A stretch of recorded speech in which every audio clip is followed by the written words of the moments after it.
What is up, people? You're watching cricket.com with me, Avnish Hegde, and here we are again to preview another cracking game. It's Wicked Wednesday, and it's RCB against SRH. It's a Southern derby, and we have yet again a South Londoner in Mark Butcher. I know I've used that line once, but we'll go again.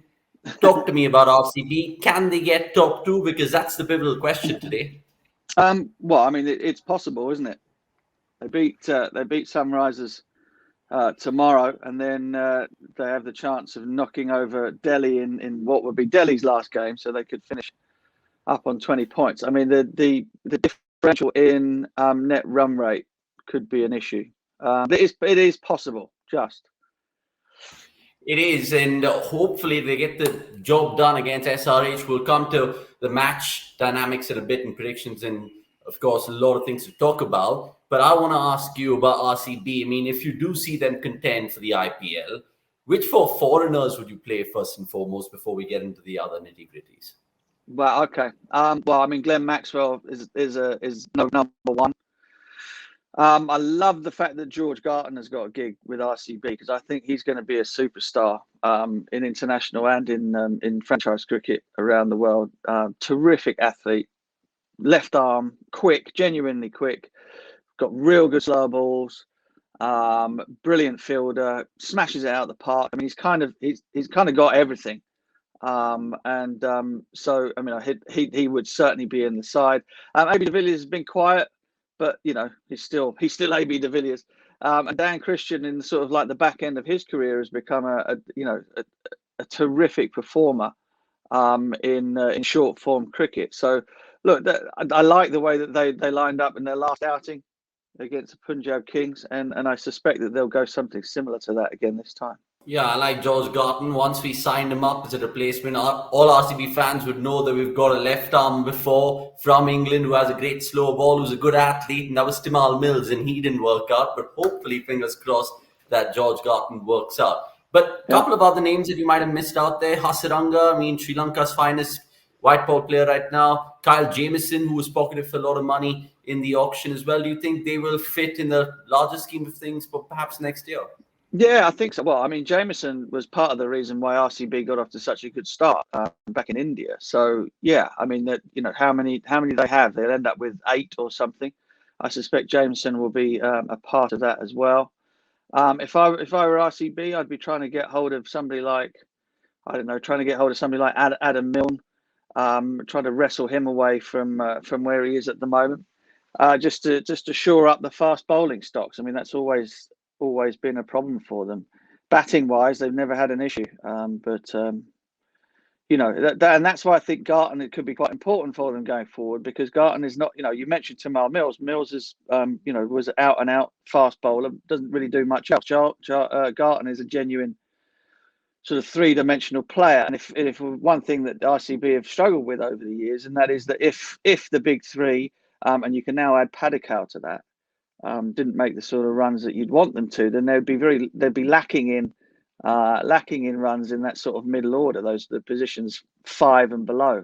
And somebody like Garton, obviously with the ability, all-round ability of Maxwell, kind of gives them a little bit more solidity as you go down the list. Okay, I mean, we can talk about RCB's retention policy, I mean, all day long, given the fact that I'm faithful of the franchise and you know best. But I want to ask you, of course, the opposite. SRH, if you're an owner, because they've had a terrible season, Butch, let's be fair, who are you going to be looking to retain in that auction, that mega auction they're dubbing it as? And let's presume it's 3 players that you have to really select. Okay, I would retain Roy, I would retain Holder, and I would retain Rashid Khan. Okay, and no Indians in the mix? Well, I mean, I presume that Bhuvaneshwar Kumar would be high up on the list. But in terms of the overseas players that I think that they need to kind of try and build the squad around, those would be the 3. You know, you've got the young uns like Prem Garg and Abhishek Sharma, people like that. You know, I think the whole thing needs an overhaul. I think that's the issue for them, really. What about Kane Williamson? You wouldn't retain him as skipper? Sorry, what? Kane Williamson? No. Okay, someone's cold this morning indeed. All right, we'll swiftly move on because, of course, if you're an owner, you're going to be making cold decisions. But that's the harsh side of the IPL. It's a nature of the beast because it's a result-oriented business and they haven't got the job done. So maybe they can emulate that 2016 success. Let's see if they can play party spoilers in this one against Royal Challengers Bangalore, because all eyes will be on Virat's team to get the 2 points that they so need to get into the top two. We'll talk about your predictions. I want to put out the fan goodie bag question first for all the viewers watching this. And it's, again, a straightforward one today. Who will take the most catches in this match, RCB versus SRH? There's some brilliant fielders, brilliant boundary riders which come to mind. Let us know in the comments below and we can get cracking with Butcher's predictions. Right, Devdutt Padikkal, you're a huge fan of him, and so is Cricklytics for this match.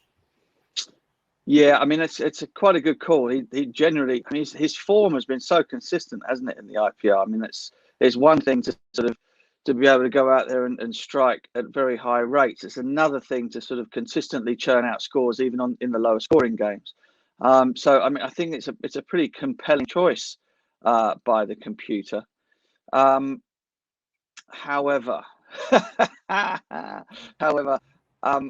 I'm going to go for the captain in this one. Okay. The last time he took on SRH, remember, in UAE in an IPL encounter was the playoffs in the 2020 edition. He kind of had one on the leg side from Holder, it was. I don't know if he'll fare well, but there's other batsmen in the mix, such as Glenn Maxwell, who's been doing really, really well. And remember, guys, it's Abu Dhabi. So Abu Dhabi tends to have just a little bit more runs for the batters out there. Bowlers. And that is crucial as always. Butch, who you gone with before I shed light on what the machine is reckoning? Yeah, this is not straightforward. Again, as you said, that the pitches tend to be a little bit more in favour of the batters there. I think it's unbelievably difficult. I'm going to go for George. I'm going to go for Garton. That's nice. First you picked Roy for SRH and now Garton for RCB. I don't know where you sit and tell us all these things. I'm guessing it's England. I could be wrong. But having said that, that's a fine pick because at the end of the day, George Garton has showed some promise. I mean, it's still early days, so you can't really give him some slack. But you were going to add something? Well, only because I feel that with the way that SRH have batted, they've tended to lose a lot of wickets throughout the course of their innings. And either batting first or second, Garton is going to kind of be involved in the mix as the acceleration comes or attempts to come at some point in the innings for Sunrisers. And so that puts him in a good position to pick up wickets, I think. Okay, super. And what does that do to your third prediction in terms of winners? You've always stuck by RCB. You can't simply say SRH, I'm guessing. No, absolutely not. No, I think Jason Holder aside, who's been unbelievably impressive, I think, for Sunrisers Hyderabad, considering just how poor they've been. I think the sort of the fight potentially has left the building a little bit now for Sunrisers Hyderabad, and therefore, there's only one winner. It's RCB. And should they be kind of thinking a kind of a spell from Rashid Khan, 3 for 12, 4 overs could derail the Challengers? We've seen that in the past. Yeah, absolutely. And I think he's like the compelling pick on their side. But again, I'm weighting everything towards RCB because I can't see how Sunrisers beat them in this game. But but because it's RCB, you say that with your fingers crossed behind your back. Like. You're right. It was crossed behind my back indeed. But appreciate your time, Butcher. We'll catch you, of course, post-match and hopefully more things in the future.